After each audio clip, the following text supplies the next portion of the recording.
நாங்க 2 பேரும் சந்தோஷமா வாழ போறோம்னு நினைச்சு நான் ஆசையா செஞ்சேன். ஆனா இப்ப அந்த ஆசையெல்லாம் கனவா போச்சு தாத்தா. இத பொம்மி அக்காக்காக கட்டணும்னு ஆசைப்பட்ட வீட்டுல தான் வச்சு பார்க்கணும்னு ஆசைப்பட்ட அந்த ஆடிகாரன் அது முடியாம போச்சு. அதனால்தான் அவங்களோட நினைவிடத்துலயாவது வைக்கலாமேன்னு. வீடு கட்டி கொடுத்தனும் நடத்தணும்னு ஆசைப்பட்டவளதான் நாம கொன்னு நினைவிடத்தை கட்ட வச்சிருக்கோமா? இது மட்டும் இல்ல, இன்னும் நிறைய பேருக்கு இங்க நினைவிடம் கட்ட வேண்டி இருக்கு. கூடிய சீக்கிரம் கட்டுவோம். ரொம்ப வேதனையா இருக்குப்பா. பொம்மி இவ்வளவு ஆசையை மனசுல வச்சுக்கிட்டு அல்பாயுசுல போயிட்டாளே. இப்ப கண் கலங்கி என்ன ஆக போகுது? சித்தார்த், அவ விதி முடிஞ்சிடுச்சு. ராணியோட வயிற்றுல குழந்தையா வந்து பிறக்க போறான்னு நினைச்சுக்க வேண்டியதுதான்.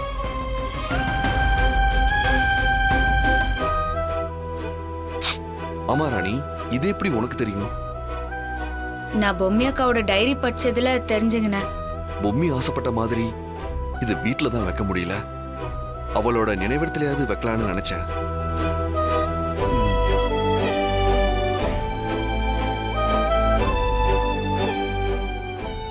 Okay sir. இது பொம்மிக்கு கட்டுற நினைவிடத்துல மேடையில் வச்சிருங்க. சரி சார், நான் வரேன். சரிங்களா? வாங்க.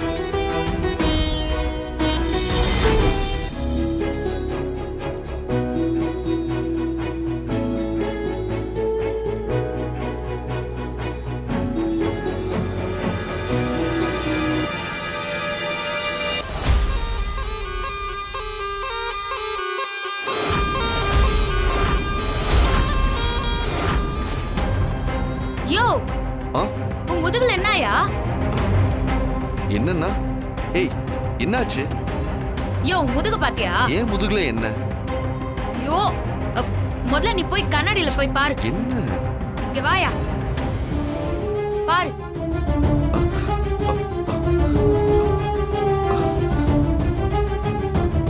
யோ, முதுகுல பாம்பு படம் எடுக்கிற மாதிரி பச்சை எதுனா குத்துனியா? ஏய், என்ன உளறிட்டு இருக்க? நான் ஏன் அப்படி பச்சை குத்தணும்? அதுவும் போய் முதுகுல. ஏய், இங்க பாரு, ஏதாவது சொல்லணும்னு சொல்லாத. யோ, நிசமாதாயா சொல்றேன். உன் முதுகுல பாம்பு படம் எடுக்கிற மாதிரி பச்சை குத்திக்குதியா? ஏய், என்ன சொல்ற? பாம்பு படம் எடுக்கிற மாதிரியா? இரியா, வர.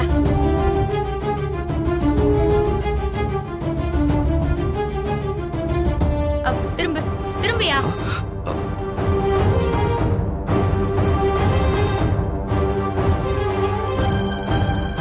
இது பாரு.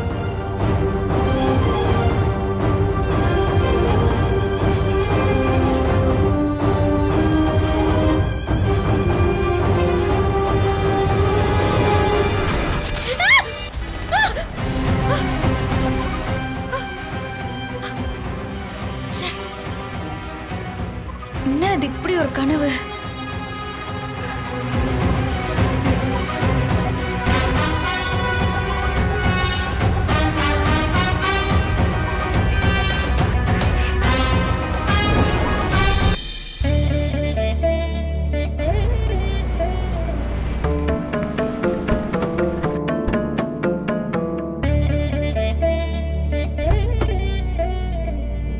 அம்மா தாயே,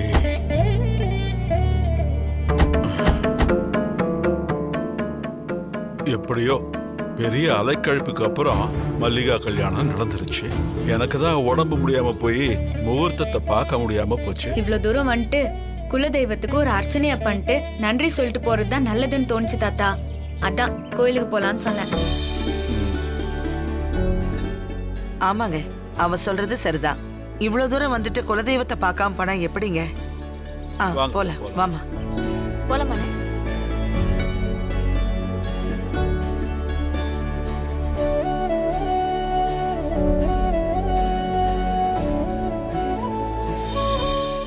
வாங்க சார். வணக்கம் சாமி. இதுல எல்லாரோட ராசி நட்சத்திரம் எல்லாம் இருக்கு. எல்லார் பேர்லயும் அர்ச்சனை பண்ணிடுங்க. சரிங்கம்மா. இந்தாங்க.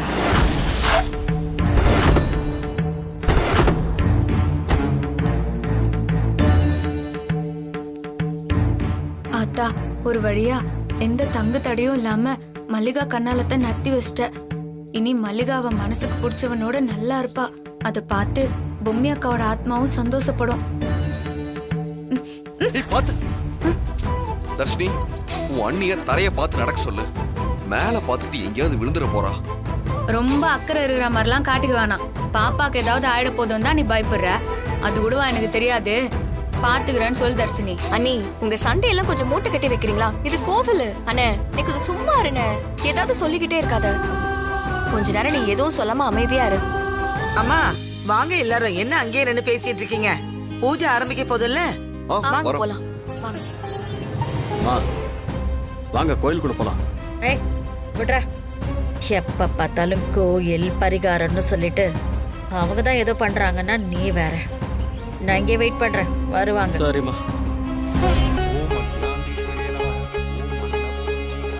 ம்.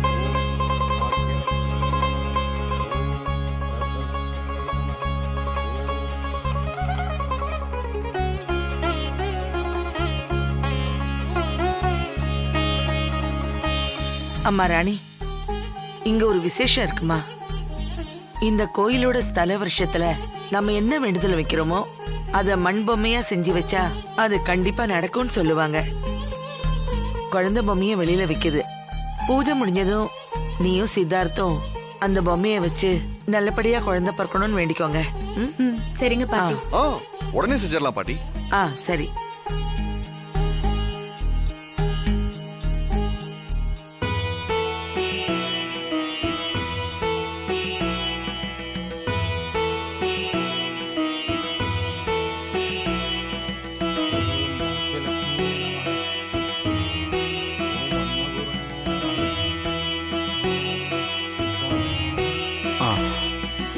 எல்லாம் நல்லா இருக்கணும். दीर्घायुष नमः दीर्घ सुमंगले नमः ओम दीर्घ सुमंगले नमः.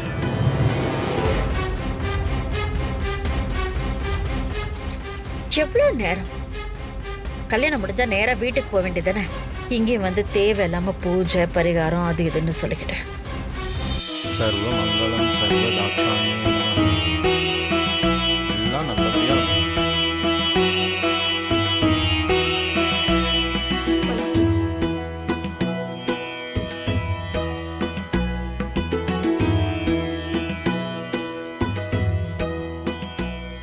என்ன இதுக்கு ரெண்டும் தனியா எங்கேயோ போகுதுங்க? என்ன வா. பண்ணலாமா? போய் என்னன்னு பார்க்கலாம். சரி வாங்க.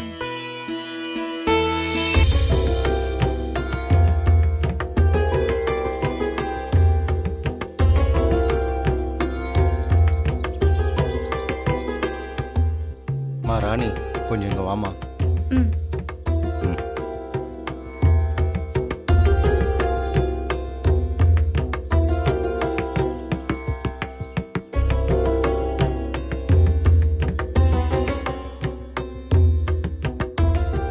என்ன பூசாரி, என்னத்துக்கு கூப்பிட்டீங்க? மா ராணி உள்ள என்ன ஆச்சுன்னா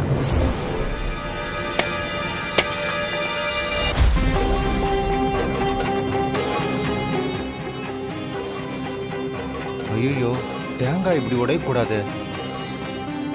அவங்க கிட்ட சொன்னா வருத்தப்படுவாங்க. வேற தேங்காய் உடைச்சு கொடுத்துடலாம்.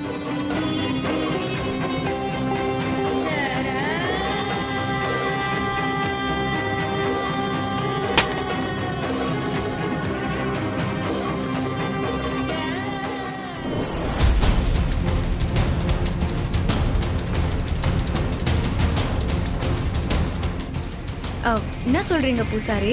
இது நம்ம குலதெய்வம். ஏதாவது தப்பு நடக்க போதுனா தான் இப்படி ஒரு அறிகுறியை காட்டும். அதனால எல்லாருமே கொஞ்சம் ஜாக்கிரதையா இருங்கம்மா. யாருக்கு என்ன ஆபத்துன்னு எப்படி கண்டுபிடிக்கிறது?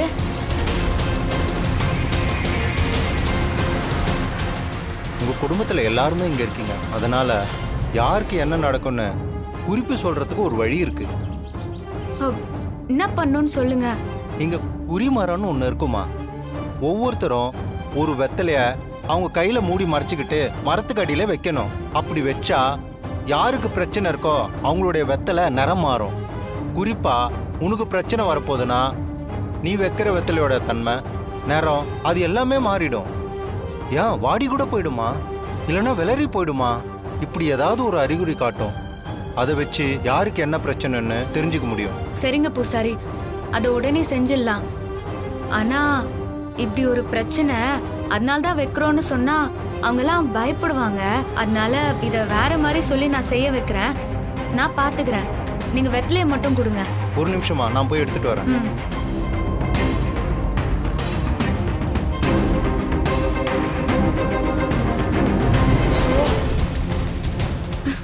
என்ன இப்படி அபசகுனமாலாம் கனவு வருது? இந்த மீன் இருக்கிற தண்ணி வேற நீல நேரத்துல காட்டுது. கோவில் பூசாரி வேற அப்படி சொல்லிட்டாரு. எல்லாத்தையும் வச்சு பார்க்க சொல்ல தாடிகாரனுக்கு ஏதோ பிரச்சனைன்னு மட்டும் தெரியுது. ஆனா அது என்னது, எப்படி வரும், அதுக்கு என்ன பண்றதுன்னு எதுவுமே புரிய மாட்டேங்குதே.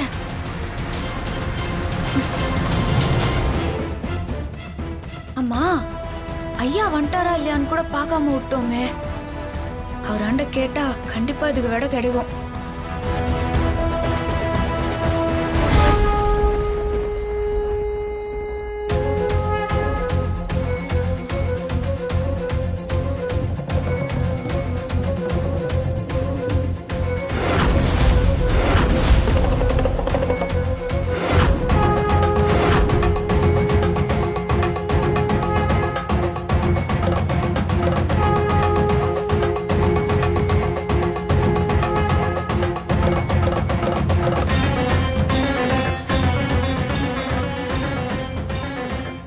வாராணி,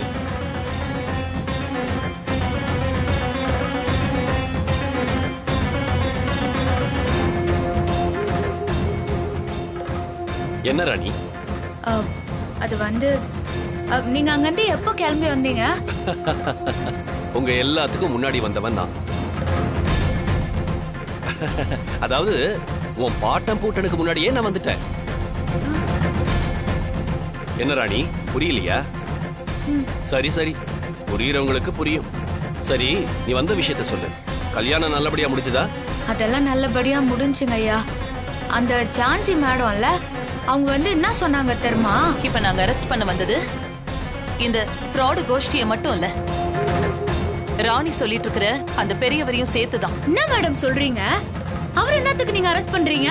அவரு ஒரு பெரிய வேலையை பண்ணிருக்காரோன்னு எனக்கு அவர் மேல டவுட்டா இருக்கு. அந்த சிவன் சொத்து குலநாசம்னு சும்மாவா சொல்லிருக்காங்க? அதுவும் அந்த லிங்கம் சாதாரண லிங்கமா, மரகத லிங்கம். அதனாலதான் திருட போனவங்கள சாமியே கால வாரிடுச்சு போல. சரி, நீ என்ன விஷயமா வந்த அத சொல்லு. அது கோயில்ல ஒரு மேட்ரு.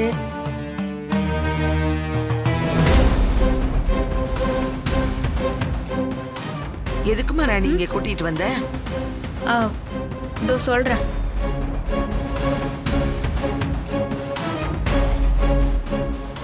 இந்தாங்கம்மா, ஆளுக்கு ஒன்று எடுத்துங்க.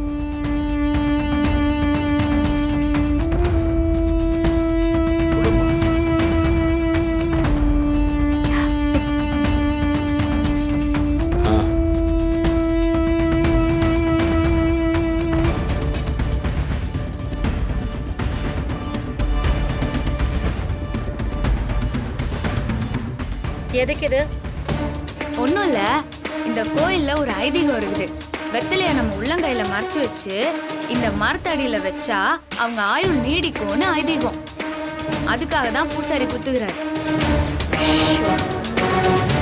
அப்படியா? பரவாயில்லையம்மா, உனக்கு இந்த மாதிரி விஷயங்கள்லாம் நல்லாவே தெரிஞ்சிருக்கு. எனக்கு இன்னொரு வெத்தலை கொடு, ஆயுள் டபுளா கிடைக்கும்ல, கொடு. ஒரு ஆள் ஒரு வெத்தலை தான் வைக்கணும். 2 வெத்தலை வச்சா ஆயில் குறைஞ்சிடும். பரவாயில்லையா? ஐயோ, அப்போ வேணாம் வேணாம் வேணாம், எனக்கு ஒன்னே போதும். ஷோ, இதெல்லாம் உங்களுக்கு தேவையா? ஏன் மானத்தை வாங்குறீங்க? இதை வச்சு நல்லா சாமி கும்பிடுங்க.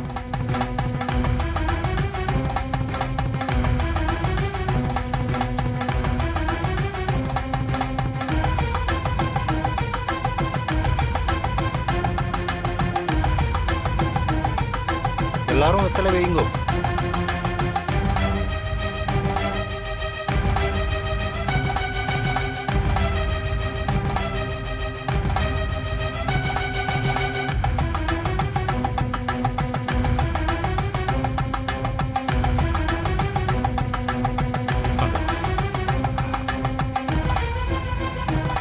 தமன்னா, டேய் மனோ வா வா.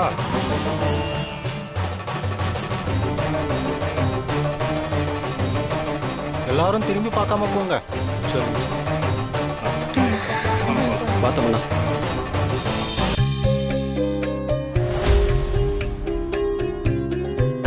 தாத்தா ஆ?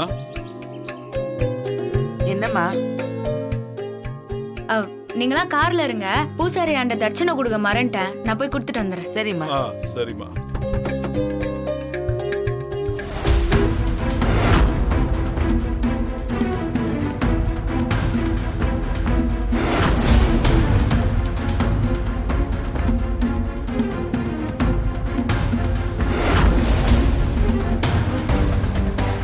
தாடிகாரன் இங்க வச்ச வெத்தலைய காணோம்.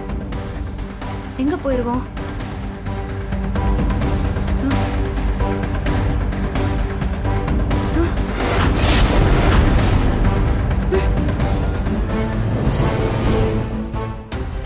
ராணி, நீ போய் திரும்பவும் அந்த வெத்தலைய பாத்தியா?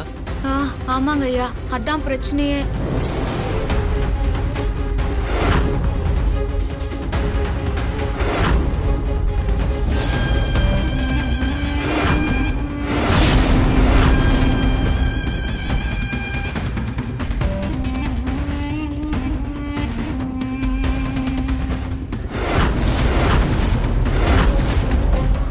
தாடிகாரன் வெஸ்ட் போன வெத்தல நீல கலர்ல மாறிக்குது. அதோட பாம்பு புத்து மேல போய் விழுந்துக்குது. என்னத்துக்கோசரம் இப்படி நடக்குதுன்னு ஒன்னும் புரியலையே. ஏம்மா, யாரோட வெத்தலைமா இது?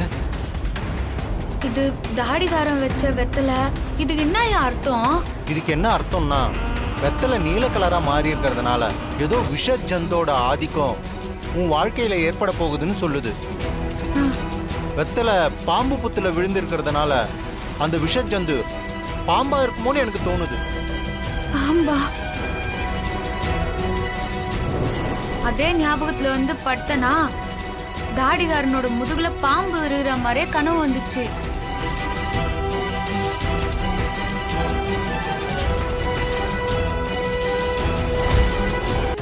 என்னங்க ஐயா எதுவுமே சொல்ல மாட்டீங்க? ராணி, உன் வயித்துல இருக்கிற பாப்பா சாதாரண பாப்பா இல்ல, அது ரொம்ப பெரிய ஆள் தான். என்னங்க ஐயா, நீங்க பெரியவங்க, சம்பந்தமே எல்லாமே என்னென்னமோ சொல்றீங்க. என் அறிவுக்கு எதுவும் எட்டலைங்க ஐயா. ராணி, போக போக நான் என்ன சொல்றேன்னு உனக்கே தெரியும். பாவம், நீ ஏற்கனவே குழம்பி போயிருக்க, அதனால மறுபடியும் உன்னை குழப்ப விரும்பல. கோயில நடந்த விஷயம், உனக்கு வந்த கனவு, இது ரெண்டுமே சேர்ந்து ஒரே விஷயத்தை தான் உனக்கு சொல்ல வருது. அது என்ன விஷயங்க ஐயா? ஏதாவது ரொம்ப கோளாரா போயிருமா? ராணி, நீ போய் சித்தார்த்தோட ஜாதகத்தை எடுத்துட்டு வா, அதுக்கப்புறமா சொல்றேன். இதோ இப்போ உடனே வந்துடுறேன்.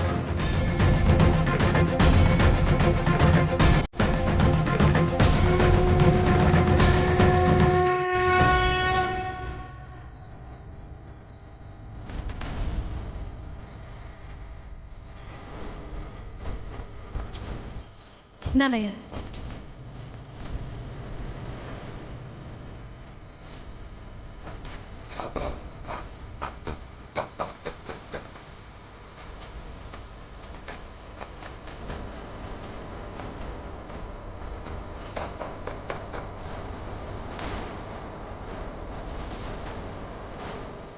ராணி, நாளைக்கு நாகபஞ்சமி. சித்தார்த்தோட ஜாதகத்தைப்படி ஒரு மிகப்பெரிய நாக சக்தி ஒண்ணு அவனை ஆட்கொள்ள பார்க்குது. என்னங்க ஐயா இப்படி சொல்றீங்க? ஏன் அப்படி நடக்கணும்? ராணி, இந்த விஷயம் தாம்மா உனக்கு பல வகையில குறியீடா தெரிய வந்திருக்கு. நாளைக்கு வானத்துல தெரிகிற நாகபஞ்சமியோட நட்சத்திரம் தெரிகிற வரைக்கும், அதாவது நாகபஞ்சமி திதி முடிகிற வரைக்கும், சித்தார்த்த இந்த வீட்டை விட்டு எக்காரணம் கொண்டு வெளியே போகாம பார்த்துக்கணும். அதை மீறி போனா அந்த நாகத்தோட பிடியில சித்தார்த் மாட்டுறது உறுதி. அது என்னத்துக்கோசரம் தாடிகாரனை இப்படி டார்கெட் பண்ணு? அதெல்லாம் தெரிஞ்சா நீ தேவையில்லாம டென்ஷன் ஆக. நான் சொல்றதை மட்டும் செய், அப்படி இல்லைன்னா உன் தாலிக்கே ஆபத்து.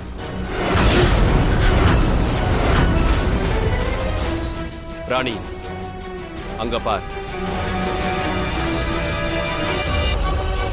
அதான் நாக பஞ்சமி திதிக்கான நட்சத்திரம். இந்த நிமிஷத்துல இருந்து நீ ரொம்ப ஜாக்கிரதையா இருக்கணும். சித்தார்த்துவும் பொறுப்பு, புரியுதா?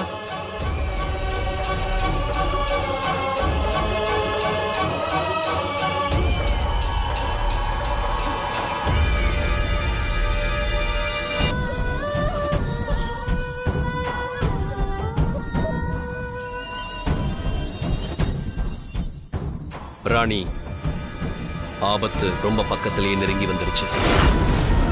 இனிமே ரொம்ப ஜாக்கிரதையா இருக்கணும். இது என்ன தாடிகாரனுக்கு வந்த சோதனை?